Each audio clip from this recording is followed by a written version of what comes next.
Feel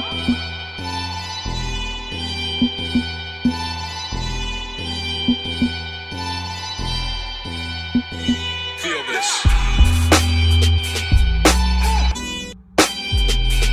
Hi everyone, it has been a very long time. I say that in like every one of my videos, I feel like, but let me put that on silent. I am going to jump right into the video and what it's about. As you guys probably see from the title, it is about grief. It is probably an overdue video. If you follow me on Instagram, then you know that last year was a really rough year for my family and I. We saw lots of changes. As a child, I saw my parent deteriorate. So it was definitely hard to see. And the reason I'm making this is so that other people out there that are dealing with the same situation or dealing with a parent that's ill, suffering from like a really severe illness, I know how it feels, and I want you to know that you are not alone. I'm here to relate with you. I'm here to talk to you. I'm here available for you to hit me up. I am here for you. This is the whole reason for this video that has been long overdue, is for you guys out there that just need to know that you're not alone. So that's the first thing I want to say. This is definitely no intent to get like sympathy from anybody else or anything of that sort. I just want to enlighten those that haven't either been in this position or who has, and I'm here for you. So let me take you on this journey that began probably around December of 2017. So we're in 2019 currently. So 2017 December, I remember being with my best friend. We were driving home, and as soon as I got home, I get into the kitchen, because that's kind of like where the laundry room is, the garage. So I get into the kitchen, I see my mom. I've never seen her so red, like she was crying a lot. And instantly my heart dropped. I knew something was wrong. She goes to me, "Do you know about your dad?" And I said, "No." She goes, "They found 2 tumors." And she had no idea where, what. This was just the beginning that he found it, and that he had rushed over to his friend who was a doctor, and they were discussing things, and I was just like, wow. And it was just like a ton of bricks. It was just like my life, everything, and my heart sank. Everything happened at once, and my best friend was in the car, and so I had to drop her off. So I'm trying to gather my thoughts together, gather everything with me, and be like, okay, I need to go back out there, drop off my friend to her house, and I just was in panic. I was literally like in an anxiety panic mode right away. I remember getting in the car and my face was just like, oh my god. And like I told everything to my friend, and I was like, now I have to think about the future. I have to think about me and my family. I'm the one who's going to run my family because I'm the oldest. And so I was just like, oh my god. I went forwarding. I like really went forward ahead, started thinking negative. I was in like panic. And luckily the friend that was with me, she has lost her father, and she totally understood what I was going through. She said to me, "Don't worry, everything's going to be okay." She was just literally, there's a reason why everything happens. She was there for me. Fast forward, we went through treatments. My dad went through chemo. He had basically the most aggressive lung cancer, and that's small cell. So let's see if us. Small cell lung cancer, again, is a super aggressive type of cancer. Now there's non-small cell and there's small cell. Small cell is the worst kind. You do not want to get it. And it mostly comes from either smoking, secondhand smoking. So I believe that it's basically caused by yourself or your decisions that you make around you. You know, who you're around, if they're smoking, not smoking. It's basically your exposure to all that. And my dad definitely struggled with the addiction of nicotine very badly. Like, he was so addicted that he would even like come to me and tell me, "I'm addicted to nicotine. I don't know what to do. I don't want to smoke cigarettes. I don't want to do this." So I remember giving him a vape because I thought, hey, you know, a vape is better than smoking a cigarette. And so I didn't watch him, but he aggressively started smoking the vape, and it was so aggressive. My mom would see it, and I don't think he understood, nor did I, that, you know, when you smoke a vape and you don't change the coal often, that like metal shards can kind of sometimes even get into the back of your throat, which is not good and not healthy. He wants to see their family member, that's our loved one, anybody around you that is going to suffer. And I remember when I first found out, and when we first kind of went to the doctor, we found out he was in stage 4. It had spread already a little bit to the liver, so that was very hard to hear. And then a little bit had already, specks of it were in his brain.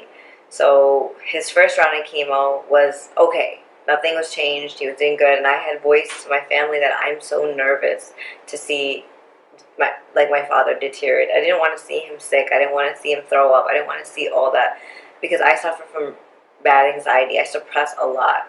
And they were like, you're going to have to suck it up, and you're going to have to. And I was just like in shock, because I didn't know how to answer it. They were like, you can't be scared anymore. You have to face your fears. And it was really hard. I remember maybe a few months in his treatment, I stayed at home a lot to just be with him. He was very needy of all of us. He would always text me and be like, come home, I need you.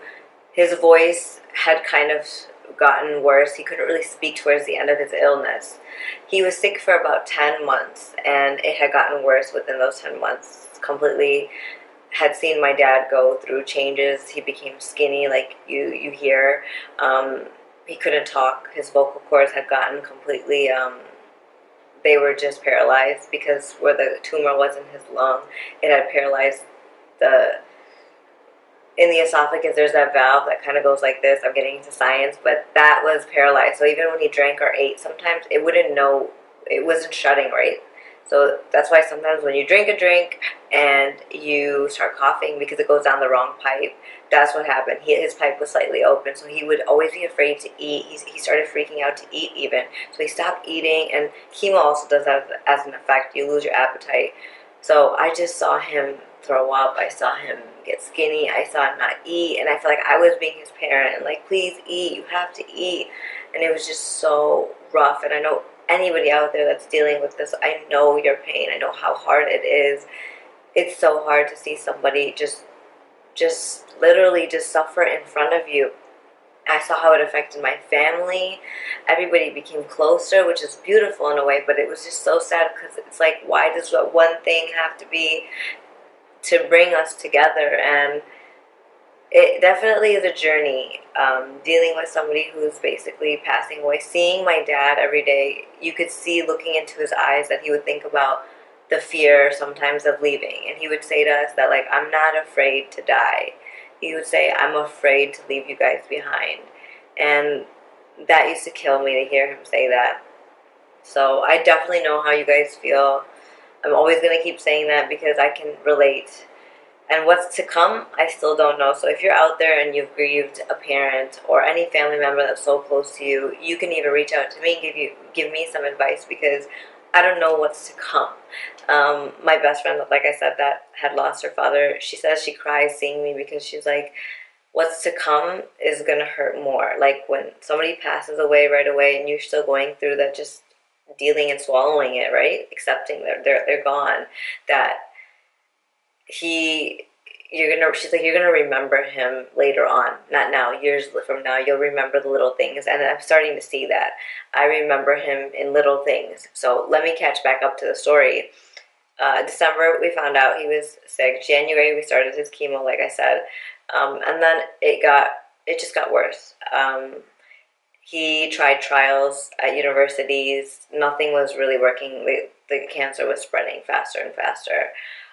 It had, again, he went through radiation at some point, because, like I said, there were specks in his brain. It came back. It had spread so bad towards the month of September. On September 20th, he passed away in our house. And I'll never forget the moments and how he was just, he passed away really peacefully. And a lot of people might be scared that, like, oh my God, he passed in my house. But I love it, because he only wanted it that way. He didn't want to go to hospice. He didn't want to be in the hospital. He wanted to be around in his comfort, which was home. And my other best friend flew in for me, and she was like an angel, honestly. She came and she helped our family, and she helped my dad. So towards the last few days of his life, he was not able to talk, not able to speak, not able to move, nothing. Like, your body kind of slowly starts shutting down, and I have witnessed this. And towards the end, it was very painful to watch. He couldn't even speak, like I said, but we would hear him scream from pain because the body's shutting down. Then the hospice nurse came, she gave him morphine, and it got better. We didn't hear him scream. We felt like he was relaxed and he was calm, but they had let us know you only have a few hours or 24 hours left with him, and to call all family members and everybody around, and so we did. And for me, that was the hardest, but I knew this was coming. And towards the end, it was just, I remember me and my friend were sitting near in his room watching a Netflix video, and he had that last burst of energy. He opened his eyes and everybody ran to him. We were like, oh my God. I'm like, Dad, hi. And his eyes were open.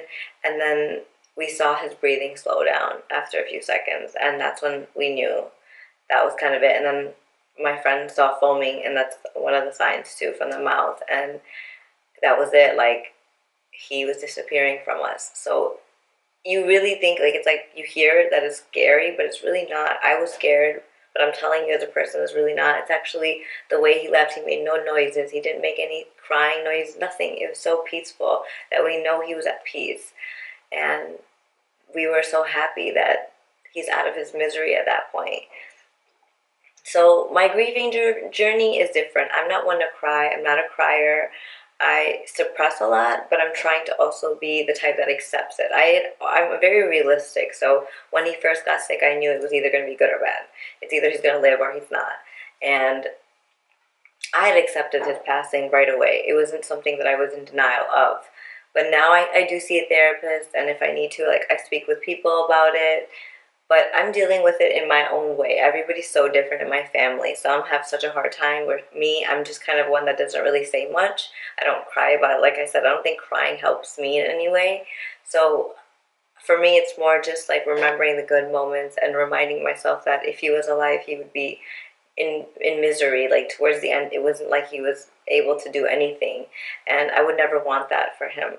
So my journey's going kind of like, I don't know, like sometimes it affects me so much that I do cry, like when I'm at the point of like really bad.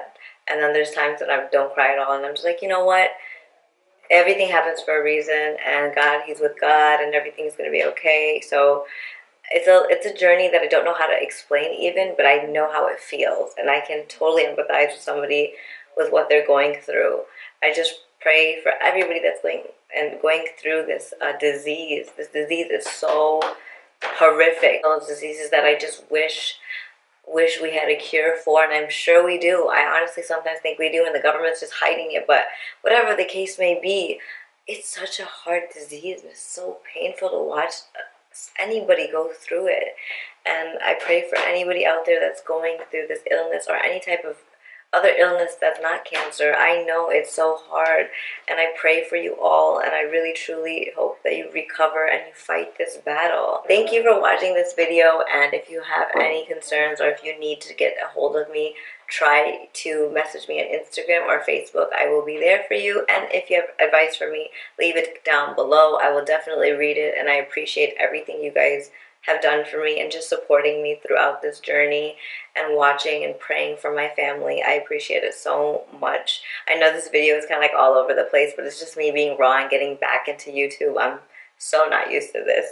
So thank you so much. I love you guys all. I pray for you all.